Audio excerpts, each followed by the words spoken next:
Actor francés, nacido el 27 de diciembre del 48 en Châteauroux, en el seno de una familia de 6 hijos.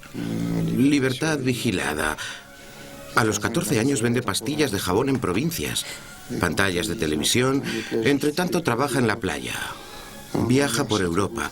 Antes de regresar a Châteauroux para trabajar en una imprenta de allí, un amigo se lo lleva a París. Tiene una estrella azul tatuada en el antebrazo, la nariz plantada como un apóstrofe a través del rostro. Eso es verdad, los ojos dorados, a la vez dubitativos e impetuosos. Guapo no, desde luego, diferente. Está muy bien. ¿Y cómo te llaman? No saben pronunciarlo. Un día me dijeron, deberías cambiarte el nombre. Y yo dije, una mierda, mi nombre es mi nombre. Depardieu, una vida divertida. Depardieu, idiotas. Robert De Niro es más fácil de decir. Sí, pero yo soy francés. Depardieu. Depardieu. Gerard Depardieu. Adelante. 34A. Segunda. Primera. Quietos, no me sigáis.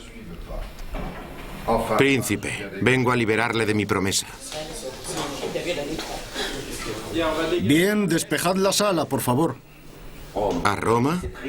¿A Bernice? Oh, príncipe desdichado. ¿Pero por qué? ¿Por qué? ¿Por qué?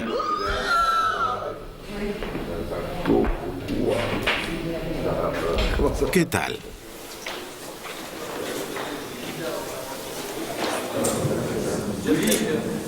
¿A qué estamos esperando? Me resulta un poco extraño que diga, y cumpliré mi promesa. ¡Acción! La ha matado. Y cumpliré mi promesa. ¿Qué tal? ¿Te has hecho daño? No, estoy bien, estoy bien.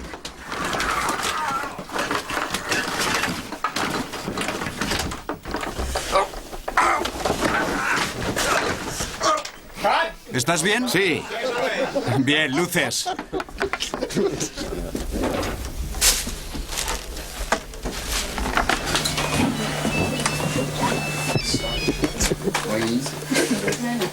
Red light up, please. Smoke up.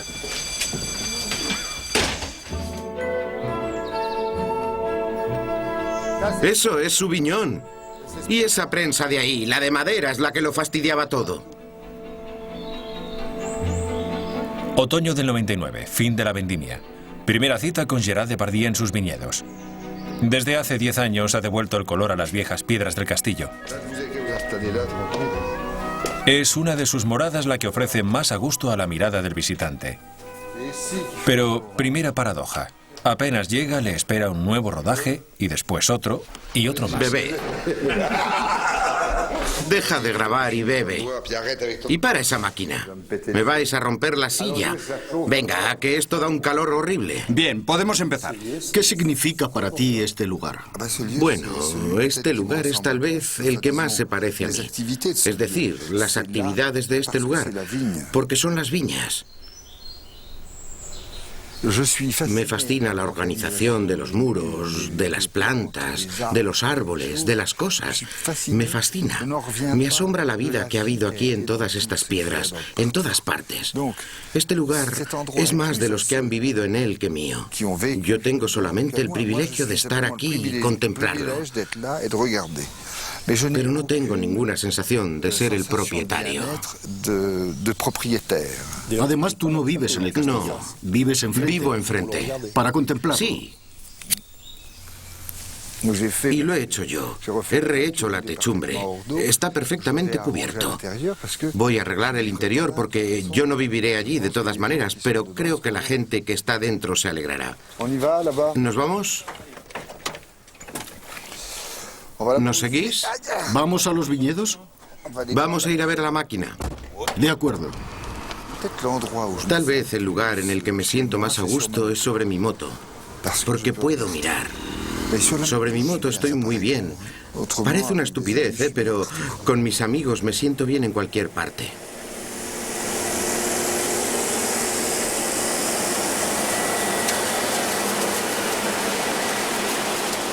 Soy curioso y también un glotón, pero también están todas esas cosas que veo y que no me pasan desapercibidas. Cuando veo un árbol que sufre, una tierra que se empobrece, cuando veo unas uvas que estaban preparadas para ser vendimiadas y que finalmente son abandonadas y se pudren. Eso es más que otra cosa, más que la posesión.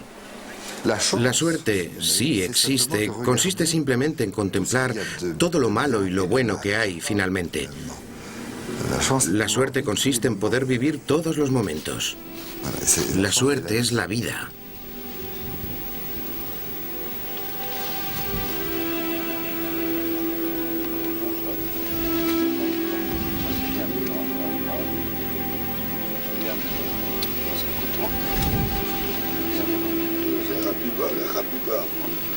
Siempre hay que coger el racimo de abajo.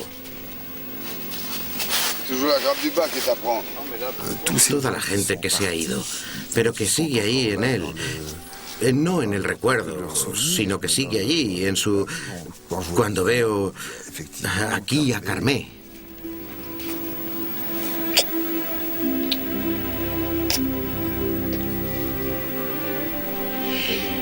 Adiós, hasta luego. Hueles bien, hueles a bienestar.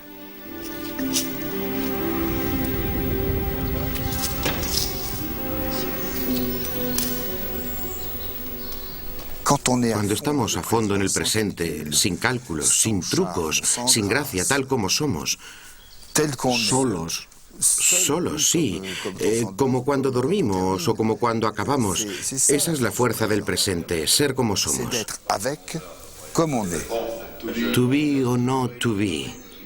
Es como los animales que viven en grupos. Cuando vengo aquí no necesito nada más, lo sé. Lo sé cuando veo a Dominique, cuando veo a Jacqueline, cuando veo a toda la gente a la que veo. Hago los mismos recorridos como un animal. Tengo mis huellas. To be.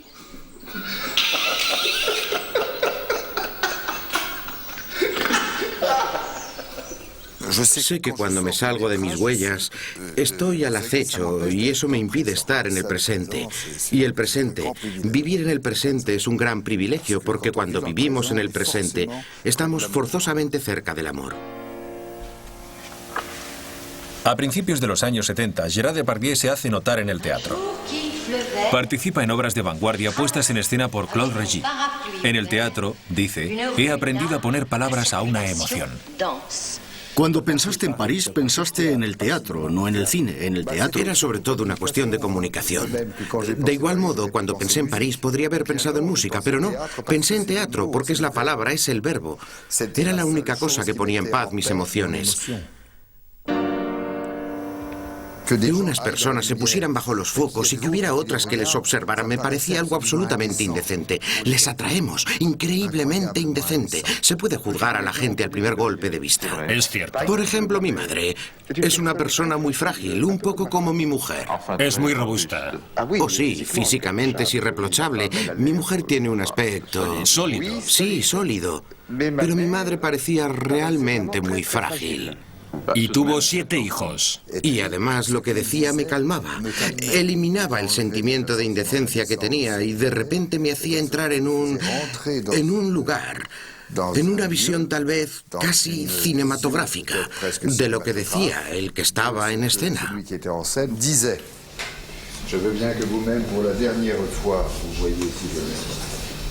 Quiero que tú mismo por última vez veas que... Está bien, porque lo digo yo. Ya está. Acabo de encontrar algo. Él está ahí, tiene el poder. Es un tipo que ha recuperado el poder, entonces dice... no sé, creo que entiendo el personaje, pero...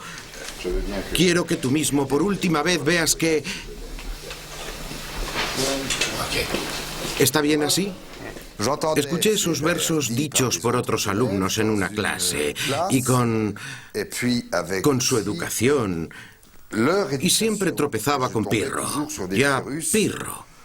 Mucho antes Pirro. Ya habían matado a Pirro de tantas veces que lo hacían. Y decían, Grecia a mi favor. Eran emperadores. Está muy inquieta, pero cuando me tocó a mí, hice exactamente como si hablara de un billete de tren para ir de París a Châteauroux. Y esa es la técnica del que no entiende nada. Es decir, me hice el astuto. Hablé como un gamberro. Grecia, a mi favor, está muy inquieta.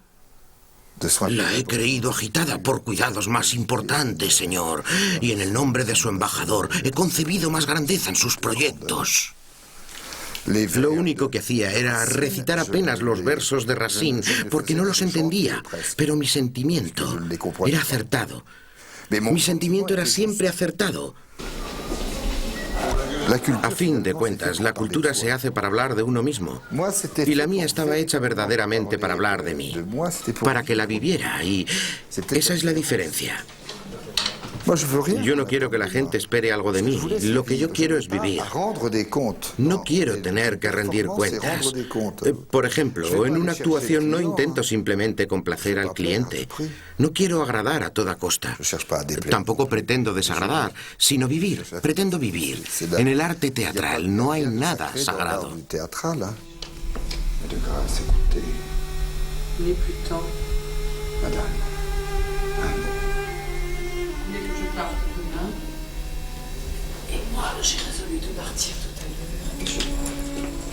Ser es tanto en el teatro como en el cine la experiencia íntima. No hay composición, a no ser que sea por felicidad o por amor, porque podemos atrevernos, estamos desinhibidos.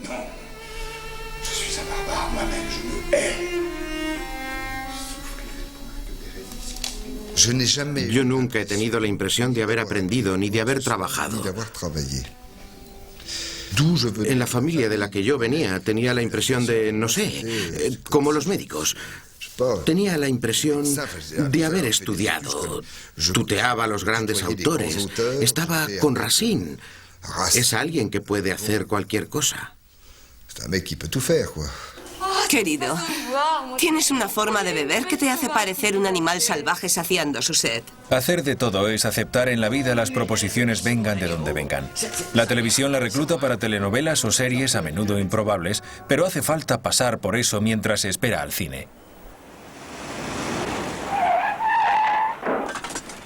Ha sido culpa mía, disculpe. Ha sido una estupidez. Trabajaba mucho para la televisión, en lo que llamaban teledramas. O sea, que no paraba de currar. Trabajaba mucho, pero no en el cine. Aquello llegó con los rompepelotas. Nosotros pertenecíamos a una época que fue traducida por Bertrand Blier en Los rompepelotas. Es cierto que en aquellos momentos yo no tenía lo que hacía falta para ser un galán joven, aunque antes que yo hubiera estado Belmondo. Claude, el productor, decía, ¿cómo vas a coger a ese tío? Las mujeres le tienen miedo. No puede ser. Va a ser una catástrofe. Porque en aquel momento yo estaba aún sin pulir. Pero al mismo tiempo, no sé, por instinto iba una y otra vez a su despacho. Iba a verle al despacho y hablaba con Bertrand. Me decía, bueno, vuelve mañana, vuelve otro día. Y yo me iba, pero me quedaba muy contento. Me daba la impresión de que trabajaba, de que formaba parte de ese mundo. Oh, perdón. Lo siento, estaba abierto. Yo tengo un recuerdo de tu aparición en Nathalie Granget y de repente me dije, un físico que no habíamos visto en un actor. Sí, pero eso es... Bueno, es cierto que en aquella época habría sido incapaz de explicarlo. Solo podía vivirlo. Quiero decir, lo que yo conocía de Dugas era su amor por la tierra. Ese era un terreno que conocía o que adivinaba. Era incapaz de ver a Dugas y hablar de sus obras. No las había leído. Las leí mucho tiempo después. Siéntese. Yo represento a la marca Vendetta. Se ve por todas partes. Es un modelo totalmente automático. Superautomático, si me permite decirlo así. Yo siempre he sido, ¿cómo decirlo?, un viajero. Jamás me he detenido. Así que no puedo detenerme sobre las emociones que eso me ha producido. Las comprendo, las reconozco y las agradezco, pero no sé, no podría... Creo que el joven de Nathalie Granger era igual que yo. Viajante de comercio, además. Sí, pero era como yo. Pero yo creo que la fuerza de la obra de Marguerite Duras reside en ponerlo, en hacer que entre mientras esa muchacha toca el piano y en ver a dos mujeres que esperan. Pero no sabemos qué esperan y es el conjunto, es la emoción y es el relato mismo de una autora que... Y después, cuando el actor entra, si entra como debe de entrar, es perfecto y todo encaja. No creo que se pueda ser genial jamás. Creo que es posible hacerlo bien o estar en sintonía con un personaje. A veces se producen encuentros con los personajes, como en Cyrano. Bueno, yo no había leído Cyrano antes de representarlo. Rapinot estaba imbuido por una emoción que había sentido siendo niño y quería recuperarla. Así que nunca había imaginado a un Cyrano tan violento en el ataque, en el monólogo de la nariz. Él veía ahí el espectáculo. Yo no veía el espectáculo. Yo veía algo personal. Ah, no, eso es un poco corto, joven. Podríais decir muchas cosas variando el tono. Por ejemplo, agresivo. Yo, señor, si tuviera tal nariz me la amputaría al instante. Amistoso. Debe de bañarse en vuestro vaso. Necesitáis fabricaros un embudo. Descriptivo. Es una roca, es un pico, es un cabo. ¿Qué digo un cabo? Es una península. Tú eres un ser de lenguaje, de palabra. ¿Sueles escribir? No tengo ese tipo de liberación. Es decir, doy muchas vueltas a las palabras. Pero no escribo precisamente porque me da miedo la puntuación. Al hablar y en las palabras de otros, en la actuación. Yo no sigo la actuación de un actor. Porque es precisamente eso lo que da valor a las palabras.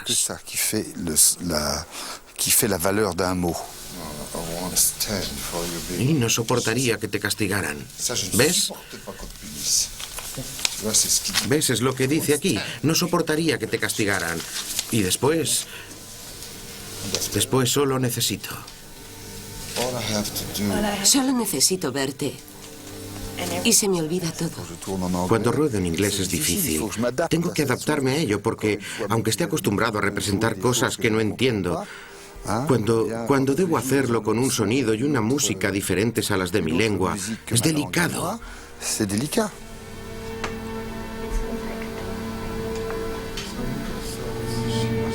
La misión de un actor consiste en decir un texto hermoso. Corten. Bien. Perfecto. Señoras y señores, buen provecho. Reconozco que a veces los actores son un coñazo, pero siempre consiguen sorprenderme y es un mundo maravilloso. Aunque sean torpes, penosos y apesten, porque debo decir que los actores apestan cuando supuran. Explícate. No, ya está bastante claro. Cuando se piensa demasiado salen jugos. Jugos. Se produce una fermentación y se sale de la cuba.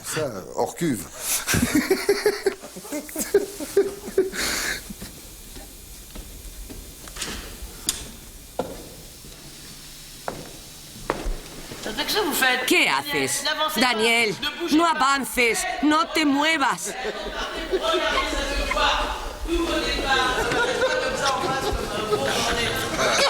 Bueno, tienes que subir de nuevo. Lo siento.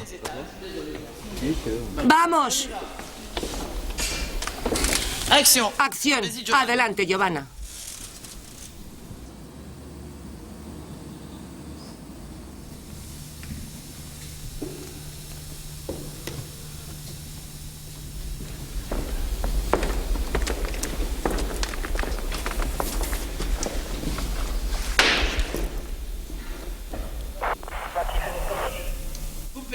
¿Podemos tener un poco de silencio cuando rodamos? ¡Que nadie hable! ¿Quién? ¿Quién habla? No pasa nada. Silencio. Acción.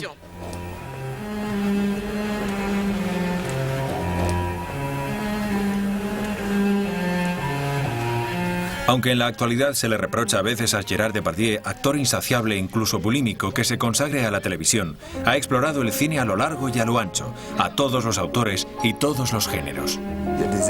Había épocas en las que hacía películas de excepción cultural. Hacía películas americanas y películas que eran muy difíciles. Puede que la encuentre demasiado hermosa. ¿Cómo que demasiado hermoso? Quiero decir, demasiado sublime, demasiado ideal. ¿Con qué se puede soñar cuando se está con semejante maravilla? Lo tienes todo. ¿Qué te queda por esperar? Nada, morir. Y eso lo hacías por gusto, por deseo. No, era por afinidad, por afinidad. Eso forma parte de mis contrastes, forma parte de mis contradicciones y forma parte también de mi libertad. Es decir que, bueno, es como cuando era pequeño. Yo formaba parte de todas las bandas. Yo podía encontrarme con unos con los que nos pegábamos y la semana anterior haber estado con ellos, sin por eso ser un traidor. Era por el placer del enfrentamiento. ¿Y cuando haces televisión hoy en día es una paradoja? ¿Eliges la paradoja? No, en absoluto. Elijo una difusión, un medio de difusión que sé reconocer. Porque en el cine estamos un poco perdidos. Y además, yo soy un actor que... Soy un camión que ha rodado mucho. Por tanto, me resulta difícil creer en una imagen en el cine, mientras que en la televisión puedo fundirme, deslizarme en el enésimo Montecristo o en el enésimo Miserable. Lo que me interesa es que mi trabajo tenga una distribución que depende, podría decirse, de la gente de una misma familia. Pero, ¿qué le respondes a los que te reprochan haberte pasado totalmente al mundo de la televisión? No les entiendo, me da igual, no me importa. Cuando se es actor, se tienen varias caras, varios estilos, varias escrituras. Y al mismo tiempo, eso es lo interesante, bajo el traje de Valjean está Tartufo, está Vatel, está el hombre de la última mujer. Están todos esos. Así pues, basta con ponerte el traje y arreglártelas para que no te moleste, para que sea ligero. Cuando le hablaste a Malkovich sobre esa película... Sí, es exactamente lo que François dijo de mí una vez. Me dijo, no debería ser productor, sino intermediario.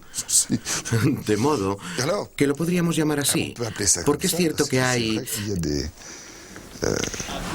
Cuando trabajé por primera vez con John... Cuando vi cómo vivía, su personalidad, cuando percibí todas esas cosas, me dije, me gusta esa energía. El arrepentimiento no borra el crimen y el maleficio es para siempre. Perfecto. Veo que con el señor Javert nuestro pequeño pueblo estará bien cuidado. Pero dígame, ¿por qué está aquí? Había rechazado el Javert de Villogus. Y sí, yo le dije, se puede hacer aunque no se hable o no se domine el idioma. Es formidable. ¿No es increíble? Porque eres muy rápido. No, es formidable.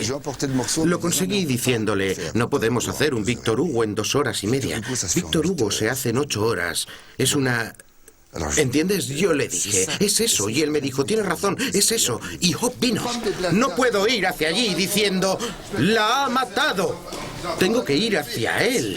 La ha matado. Eso es. Dices, la ha matado a... La ha matado. Ya no será la cárcel, sino la guillotina. Ahí puedes reflexionar. Pues bien, viva la muerte, eso es. ¿Sí? Bien, escuchad. Vamos a hacer ya el Sí, plano eso con está John. bien. Porque es Preparamos él el que plano se de va, John. es él. Porque yo voy a amenazarle. Y tú comprendes que él... Claro. Ah, sí. Yo le amenazo. John es formidable porque observa. Yo observo y actúo al mismo tiempo. Me lanzo, hago las dos cosas. A veces es agotador. Hasta yo me canso de mí mismo.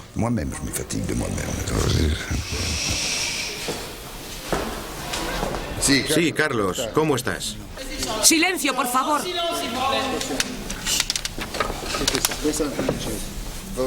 Sí, de acuerdo. Gerard, tú estás cerca de Charlotte. Estoy cerca de Charlotte. Sí. Tú ves que está muerta. De Y acuerdo, después viene sí. toda esa acción sobre su muerte. Y luego es cuando le dices, la ha matado. Sí, sigo aquí. La verdad es que me siento realmente libre. Yo no sigo los códigos de los actores porque no busco el éxito, ni tampoco... Yo no podría hacer una película por dinero. No, es cierto que a veces he hecho anuncios. He hecho publicidad para Barilla y una película de Godard. Pues bien, para mí es lo mismo. Es un sacrilegio. Pero se lo dije a Jean-Luc. ¿Por qué no? ¿No le molestó? Sí, se picó un poco. Pero ¿a qué te refieres cuando dices que es lo mismo? Cada uno vende sus productos. Godard vende Godard y yo vendo Barilla.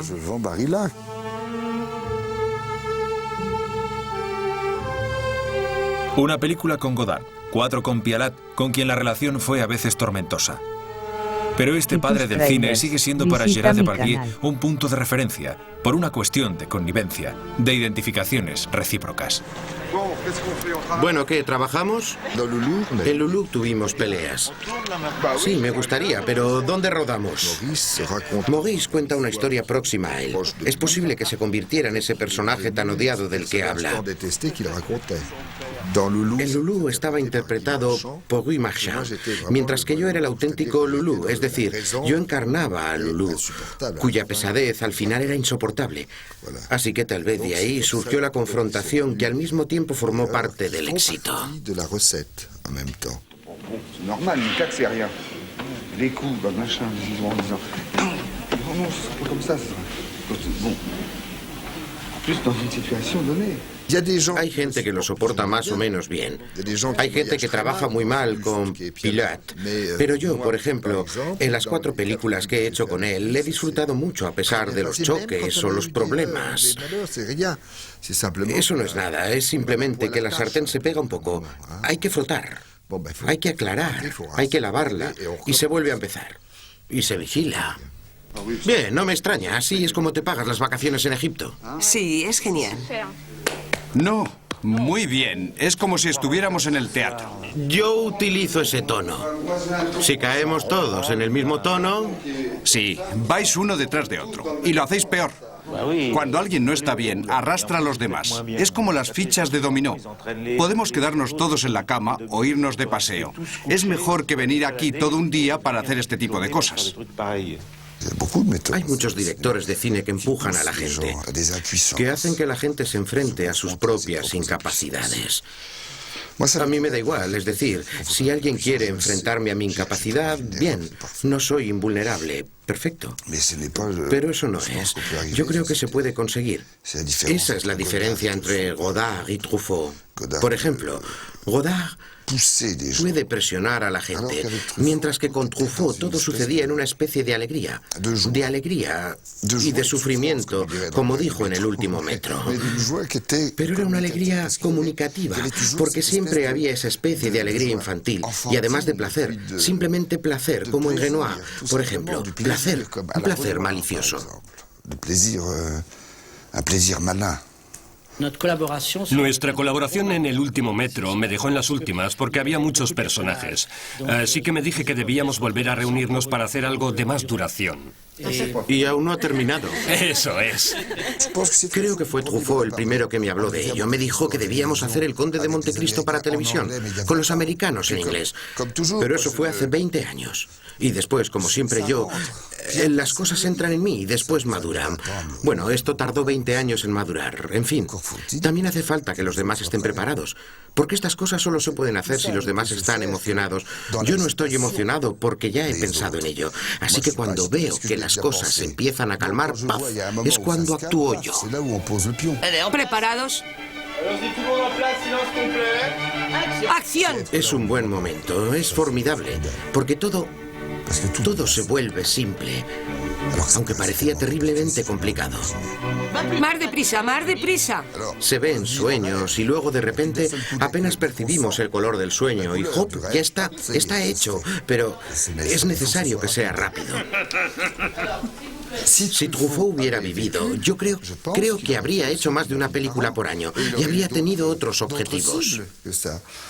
Lo maravilloso del cine de Truffaut es que hay una parte de infancia, una parte de libertad y además una parte de reflexión. Pero siempre es honesto. ¿Dirías que cuanto menos se parece a ti, más agradable es representar un papel? Oh, sí. Oh, sí, mucho más.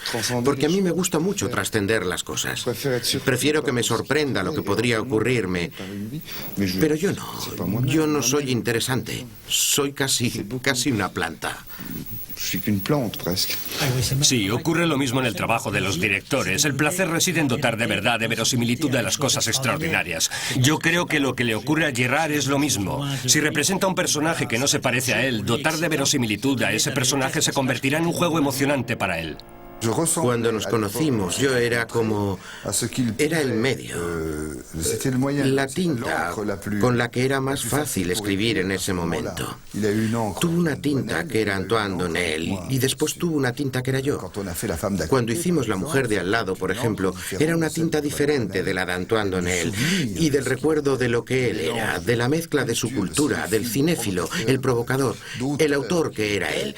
Y después, de repente, nos divertíamos compartiendo ese placer. Guardo muchas cartas de François. ¿Ah, sí? Sí, hay una carta en la que François me contaba lo mucho que le había gustado el último metro a la princesa Grace.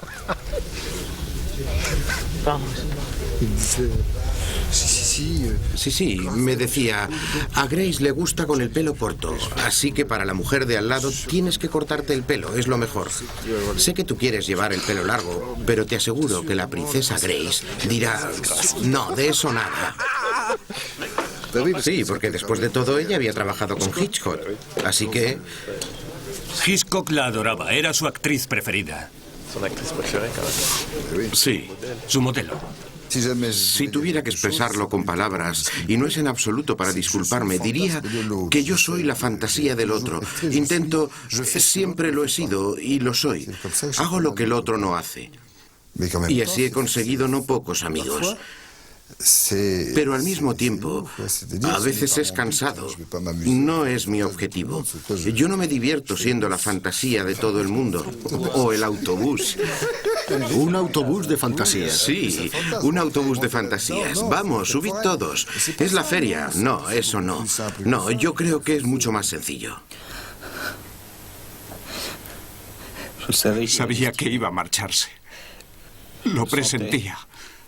Monique, mi pequeña Monique, ¿por qué me abandonas?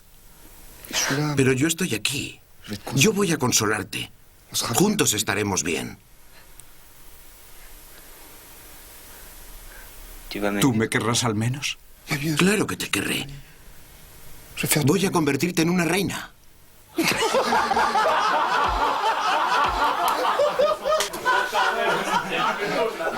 Sí, pero es la naturaleza la que ha hablado. Intenta que sea un poco menos intenso, porque si no... En Londres, Depardieu trabaja para Disney. Su imagen ha vuelto a cambiar. Pero a él no le importa su imagen. Lo que más le gusta es disfrazarse, jugar con lo grotesco.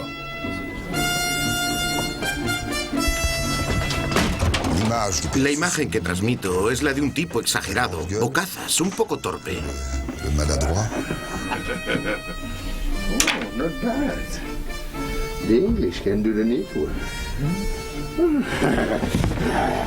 Yo preferiría dar una imagen más sustanciosa, más profunda.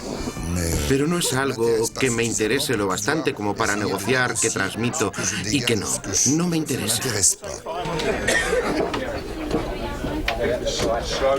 Si supierais lo que me gusta, mi imagen no tiene nada que ver con lo que yo veo en mí.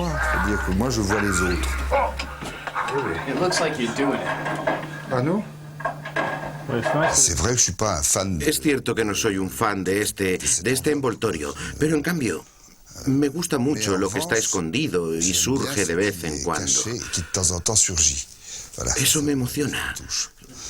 Soy consciente de que tengo un trabajo que hace que haya miles de personas detrás de este envoltorio. Y lo que cuenta es la luz. Lo que cuenta es la energía. Eso es todo. Y no este envoltorio. A mí no me importa. Es decir, no.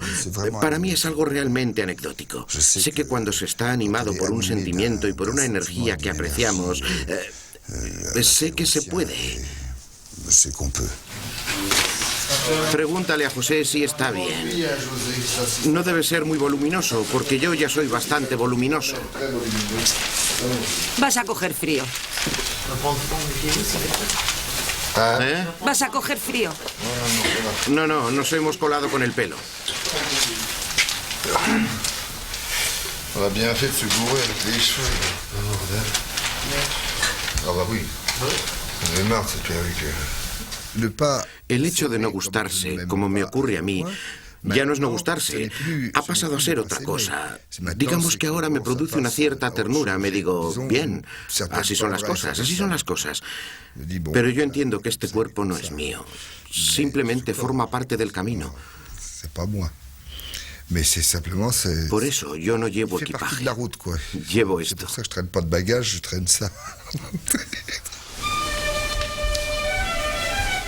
¿Un actor trabaja? En Depardieu todo parece provenir del instinto.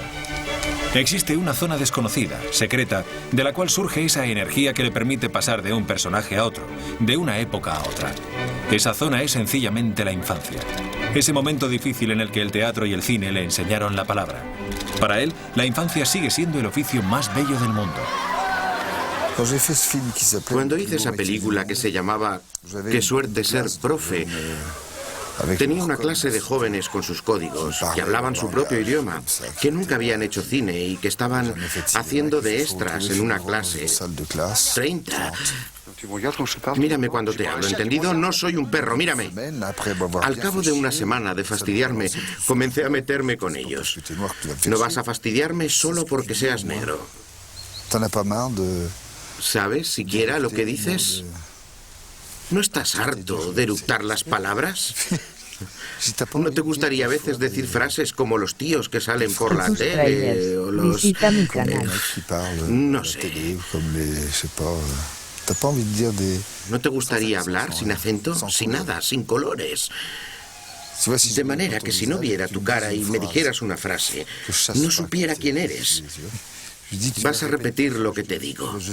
He venido huérfano, huérfano en calma, solo con mis ojos tranquilos hacia los hombres de las grandes ciudades. Dime eso, repite. Y poco a poco se puso a leer y después me dijo, sin colores, y le dije, ¿ves? Puedes hacerlo. Ahora tienes que leer otras cosas y después lo utilizarás y después le pondrás sentimientos. Tienes que intentar encontrar en ti lo que eso te aporta, lo que quiere decir. ¿Qué quiere decir? Sí, es un hombre que está solo y que explica que no les parece malo a los hombres. Eso es. Y después, poco a poco, llegué a tener al menos a 15 chicos que venían con textos aprendidos. Enfocaron su violencia hacia eso. Simplemente hay que eliminar la ignorancia. Yo empecé amando la vida. A mi alrededor tenía gente que a pesar de su, entre comillas, ignorancia de la vida, lo sabía todo de la vida. Esa es finalmente la verdadera suerte. Es lo que hace que no exista el azar y que es a pesar de todo. Es magnífico. A ese nivel. Es decir, cuando se ama con esos medios y cuando se ama con otros medios, en fin, no sé. Bueno, yo he tenido suerte. Eso es cierto, mucha. Ese es un modelo que tú aplicaste más tarde. Tú has podido vivir sin prohibiciones, pero ¿eso es algo que puede hacer todo el mundo? No. Creo que eso tal vez podría desequilibrar a un niño.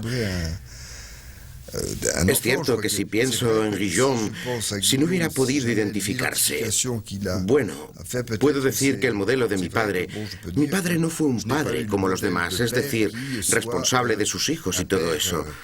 No, era responsable, pero de un modo diferente. Yo tuve solo amor y no educación. La educación me la dio la vida, el camino.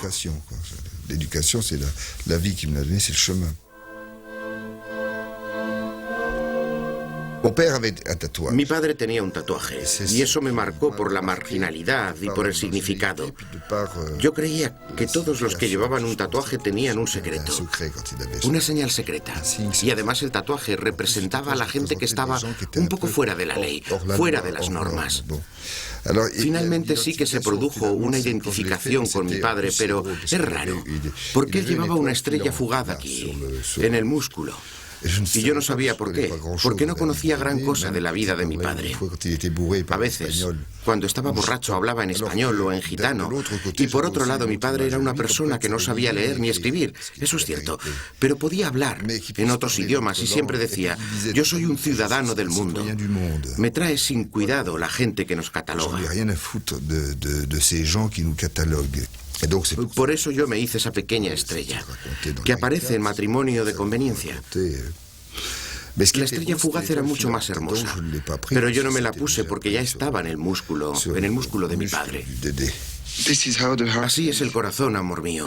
Algunas personas dicen que solo tienen amor, pero eso no es cierto. El corazón es así, representa mi honestidad. Visita mi canal. Y es desde cuando era un chico malo y vivía en las calles. Es un cuchillo de la venganza. Cuando alguien te hace algo malo, te haces este tatuaje hasta que lo encuentras y lo matas. Entonces te haces otro, en el que aparece el cuchillo en su funda. Pero tú no lo tienes. Aún no lo he encontrado. ¿Has estado en la cárcel? Sí, ¿Por qué? por cosas de niños. Robar coches, nada serio. Cada vez que veo una portada me angustio. Siempre tengo la impresión de haber hecho una estupidez. No es...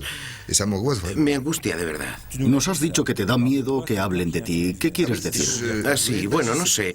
Me angustia, es cierto. Prefiero... Me ocurre como con las fotos. Me agobian. No me gusta que me hagan fotos. Es angustioso. Prefiero... De repente me da la impresión de que tengo que hacer cosas, mientras que en el teatro o en el cine no hago nada. Vivo. Y eso me... ¿Eso te paraliza a veces? Sí, me paraliza, como... Sí, me paraliza desde el momento en que no es una historia y puede parecerse a mí. Así que tal vez es que no soy lo suficientemente valiente. Bien, ya está.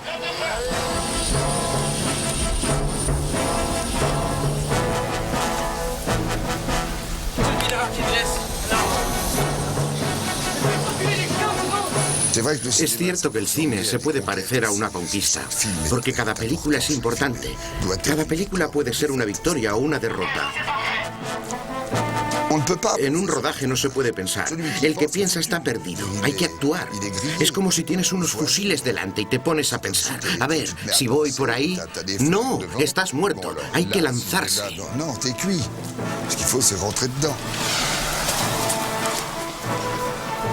Se actúa sin pensar. Y en ese estado la gente es ella misma, o incluso más que ella misma. Son sus miedos, son sus temores, es su valor. Y de ese modo, los que vienen de fuera pueden ver todo eso. Es una crueldad, una monstruosidad también, porque es cierto. Es difícil, a menudo hay lágrimas. Pero eso tampoco está mal. ¿Y no hay conflictos? ¿No hay también grandes iras? ¿Tú no montas en cólera? Jamás. La cólera no sirve de nada. La cólera es una debilidad. Quiere decir que algo nos ha herido. No. Hace mucho tiempo que no monto en cólera, porque la cólera hace daño. Hace daño al corazón.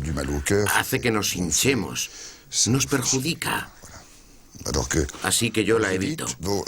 Y por eso tal vez que yo tengo este temperamento. Soy como una esponja. Evito la cólera. Soy violento por mi masa, pero no por mis golpes. ¿Eres impetuoso entonces? Sí. No, es cierto que nunca podría golpear a una mujer. Mira estas manos. Podría golpearte, ponerte de rodillas. hacerte jurar que no lo volverás a ver.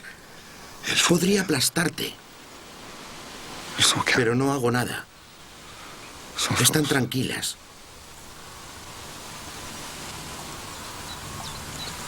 Sin fuerzas. Casi son felices de tenerte ahí tan cerca. Jamás vi a mi padre pegar a mi madre. Y sin embargo les vi pelearse. Pero eso no era por impotencia. Era una pelea más. Y además era otra época. Eran los años 60. Y era lo que yo conocía.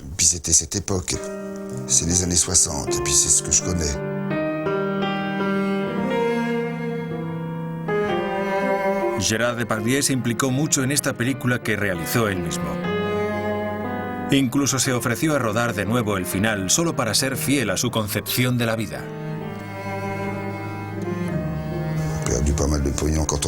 Cuando cambiamos el final por el que yo había imaginado, perdimos bastante dinero. El primer final era un final melodramático. Había un baile para celebrar la inauguración del puente y en él estaban Charles Berling y Cagol, que ya estaban juntos, que vivían juntos, y también estaba George. Era un baile popular y entonces se veían.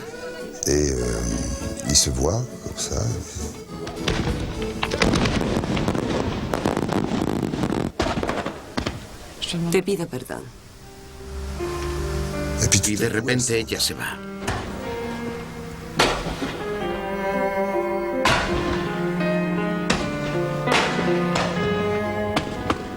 Se va porque se va a tirar del puente.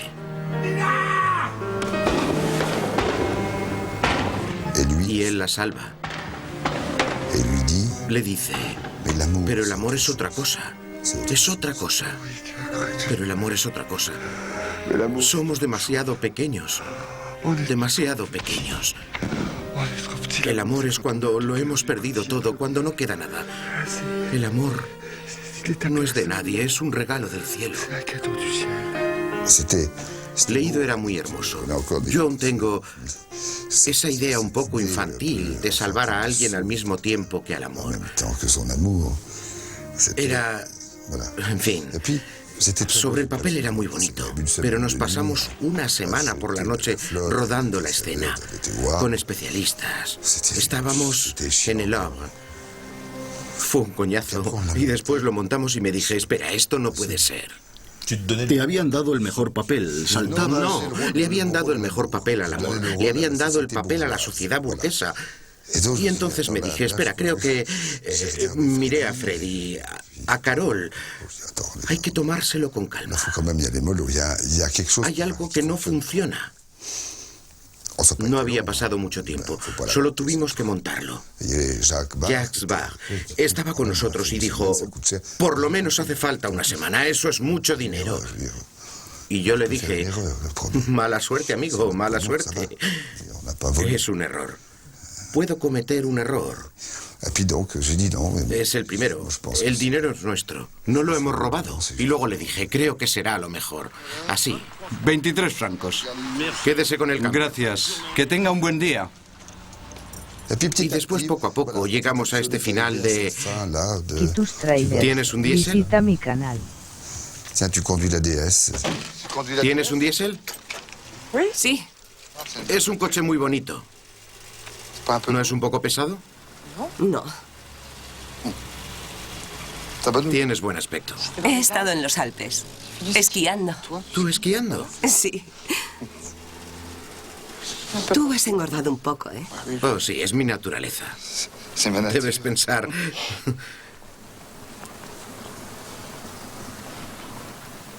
Dios mío, yo he vivido con este pobre tipo. ¿Será posible? No. ¿No? No. No querías terminar con la imagen de una mujer que es castigada por haber dejado a su marido. No quería... Bueno, no era castigar, era castigar. Estamos en otra época. Bueno, eso espero. Y no hay que castigar el deseo. Así que me dije... Un final magnífico que es la vida. ¿Te vas por allí? Sí. Yo me voy por allí. Tengo mucha confianza en la vida. Y puedo imaginar la muerte con una gran paz. Tuve la suerte de sufrir un pequeño coma en aquel accidente de moto. Es cierto que hubo un momento en el que sentí una especie de abandono, y un inmenso calor, y una gran paz. Después me dormí y creí pensar que no era nada grave, solo tal vez para los que se quedaban aquí. Pensé que il n'y avait rien de grave, sauf pour ceux qui restent, peut-être. Yo no sé nada sobre mi futuro. No sirve de nada preguntarme. Tengo una idea aproximada, pero nada decidido. No sé qué puede ocurrir mañana. Leo las frases que me dan y por eso soy totalmente libre. Lo que me mantiene con vida son los deseos de los demás. Lo que me mantiene en pie es el hecho de que debo mantenerme en pie para hacer lo que ellos quieren. Pero no soy yo. No es mi decisión. Yo tengo 50 años. Eso es todo.